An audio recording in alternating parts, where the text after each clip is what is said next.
welcome to my YouTube channel. মই আজি আপোনালোকৰ ওচৰত আসাম সিভিল সাৰ্ভিসেছ এক্সামিনেশ্যনৰ যোনখন মেনুৱেল বুকখন ৰিভিউ কৰিবলৈ গৈ আছোঁ। এখন বুক বনোৱা আছে APSC UPSC যোনখন age part and new syllabus of APSC and UPSC preliminary আৰু মেইনছৰ ওপৰত আধাৰিত। তাৰমানে ইয়াতে ৰাজকুমাৰ দাস আৰু বিশ্বজিৎ দত্তই লিখা আছে, দুইজনে চিভিল ছাৰ্ভেণ্ট হয়। তো মই এখন বুক নোলোৱাৰ আগতে মই নিজে কনফিউজ হৈ আছিলোঁ যে লওঁ নে নলওঁ। তাৰ কাৰণে মই ভাবিলোঁ এটা ৰিভিউ ভিডিঅ' বনাই দিওঁ। বুকখনৰ প্ৰাইচটোৰ বিষয়ে যদি ক'বলৈ যাওঁ, according to me it is a bit pricey. তাৰমানে মোৰ কাৰণে অকণমান বেছি দামটো, যিহেতু মই ঘৰৰ পৰা দূৰত থাকোঁ, তো মোৰ বাজেটৰ হিচাপত এখন অলপ দাম।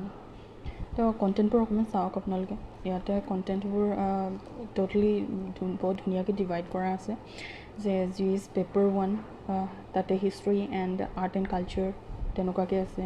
পেপাৰ 2খনত যেনেকৈ GS পেপাৰ 2খনত আপোনাৰ constitution, politic, governance and social justice তেনেকুৱাবোৰ একদম কমপ্লিটলি বহুত ধুনীয়াকৈ পাৰ্ট A পাৰ্ট B তেনেকুৱাকৈ কৰি পেলাই ধুনীয়াকৈ ডিভিজন কৰা আছে আৰু ধুনীয়াকৈ এলাবৰেট কৰা আছে যোনখিনি আপোনাৰ দৰকাৰী টপিকবোৰ। বুকখন বুলেট পইণ্টত যেনেকৈ বুলেট পইণ্টতেই দিয়া আছে, তথাপিও ইমান ধুনীয়া এলাবৰেট কৰিছে আৰু দৰকাৰী বস্তুখিনি গোটেই আছে বুলি মই ক'বলৈ যাম। আৰু GS পেপাৰ গোটেইখিনিৰ টাচ কৰা হৈছে চিলেবাছ GSৰ।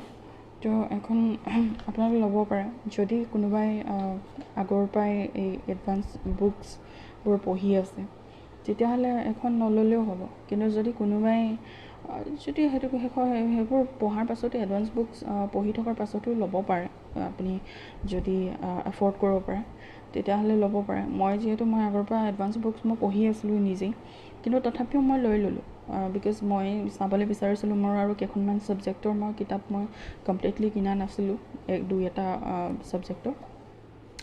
তো সেইকাৰণে মই ভাবিলোঁ এখন লোৱাই ভাল হ'ব নেকি, কাৰণ মোৰ এনভাইৰনমেণ্ট এথিক্সৰ নাছিলে। মোৰ কোচিঙৰ আগৰ পৰাই আছে বাৰু কেইখনমান, কিন্তু এথিক্সৰটো নাছিলে মোৰ কোচিঙৰ, যিহেতু আমাৰ কৰোণাৰ কাৰণে কোচিংটো বন্ধ হৈ গ'ল। তো সেইকাৰণে কোচিঙৰ পৰা হেণ্ডআউটটো মই নাপালোঁগৈ। কিন্তু মোৰ নোটছ থাকিলেও মোৰ এখন বুক লাগিছিলে। তো মই এখন ল'লোঁ। লোৱাৰ পিছত দেখিলোঁ যে এইখন ভাল। তাৰমানে আপুনি মেইনছৰ যদি হিচাপত যদি চাবলৈ যাওঁ, তেতিয়াহ'লে আপুনি মেইনছৰ কাৰণে আপুনি নিজে নোটছ বনাওক, এইখনৰ পৰাই বনাব পাৰে। কিন্তু ক'ৰবাত যদি আপোনাৰ অকণমান ইয়াত কম ডিটেইলিং লাগিছে, তেতিয়াহ'লে আপুনি পটককৈ গুগল কৰি বা ইউটিউবৰ পৰা কাৰোবাৰ পৰা চাব পাৰে বা তেনেকুৱাকৈ। বাকী মই ঠিকেই বুলি ক'ম, এখন বুক ইনাফ বুলিয়েই ক'ম মই। যদি আগৰ পৰা আপোনালোকে এডভান্স বুকছ পঢ়ি আছে, তেতিয়াহ'লে নল'লেও হ'ব। যদি কোনোবাই নতুনকৈ প্ৰিপেয়াৰ কৰিবলৈ ষ্টাৰ্ট কৰিছে, তেতিয়াহ'লে এইখন বুক পঢ়ি লওক। যদি এইখন নহয় বুলি ভাবে, তেতিয়াহ'লে আপোনালোকে দুই এখন এডভান্স বুকছ ল'ব পাৰে। আপোনালোকে যদি এনেকুৱাকৈ ৰিভিউ বা চিভিল ছাৰ্ভিচেছ এক্সামিনেশ্যনৰ কোনোবা বুকছ কিবাকিবি তেনেকুৱা ডিছকাশ্যন বা টপিক ডিছকাশ্যন বা এনেকুৱা বুক ৰিভিউ লাগিলে আপোনালোকে কমেণ্ট কৰি জনাব পাৰে। আৰু মোৰ চেনেলটো লাইক এণ্ড ছাবস্ক্ৰাইব কৰি দিব, শ্বেয়াৰ কৰিবলৈ নাপাহৰিব।